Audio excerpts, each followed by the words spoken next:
Hey YouTube, I got a video for y'all today.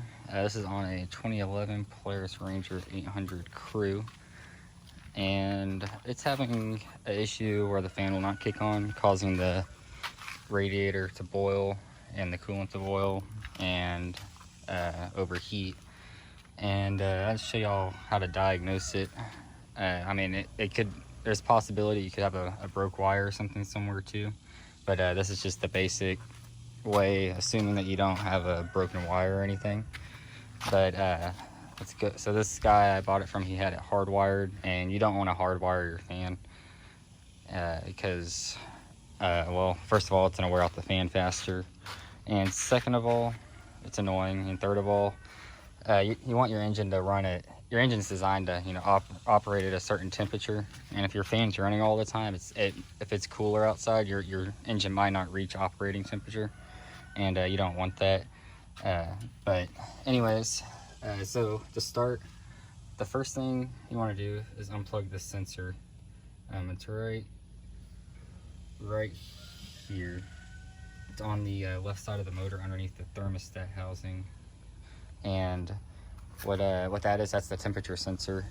So that's what tells the engine it needs to turn the fan on. And if you unplug that and turn the key to the ignition on, I didn't unplug it, so it's not going to do anything, but you want to turn your ignition on. Don't start it, just turn it to on, and your fan should kick on. If it does, then you most likely have a faulty sensor down there. If your fan does not kick on like this one did, then you have another issue somewhere. I figured I kind of took the sensor out of the equation because I noticed the temperature on the dash was working correctly. So, and the engine temperature on here was fluctuating correctly, and it wasn't doing any erratic jumping or anything. So I figured the sensor is probably fine, but it always doesn't hurt to check. So if you get to that point and you still don't have an issue, or you still don't know what your issue is, come to the fan relay. Come to this relay box right here, and you're gonna want to pop it off. Sorry, it's hard to do one-handed. Pop it off, and if you'll see right here, the fan relay is this one right here. You're gonna want to pull that out and swap it with another relay on here. I tried swapping mine with the EPS relay because this bike does not have EPS, but it still has a relay, so I swapped it, and I still didn't have any luck. So what you can do is just get pliers and pull it out. I was gonna do it, but I don't know where my pliers went, and swap those. And if your fan starts kicking on after that, then you know that your relay's bad. Go ahead and order a new relay, replace the old one, and you should be good to go. But if that does not fix your issue, what you're gonna want to do is find here, let me pull this out for you.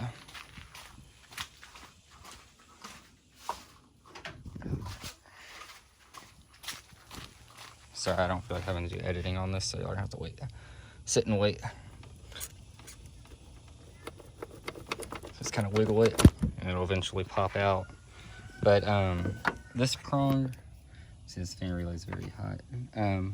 So this prong right here, the top left, I believe that should be the wire that goes to the fan. You can run a hot wire to that, or run a hot wire to there, and you should be able to hear the fan kick on. If your fan does not kick on, then you most likely have a bad fan.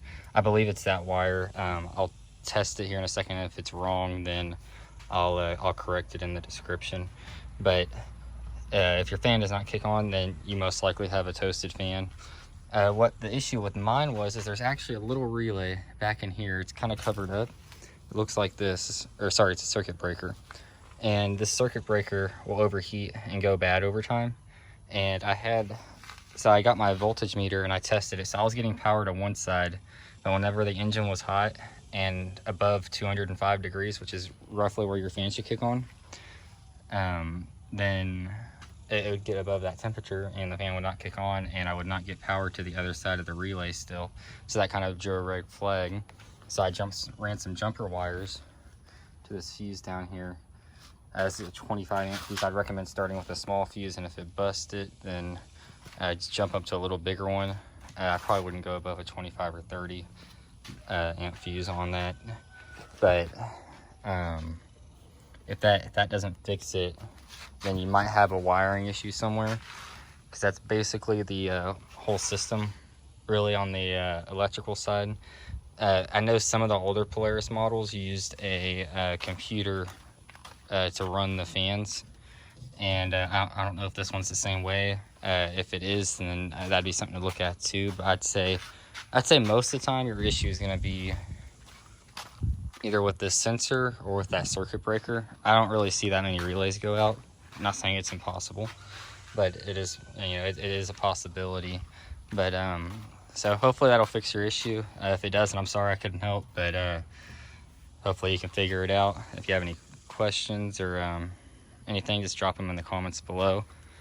And y'all have a good day. Subscribe and like for more content.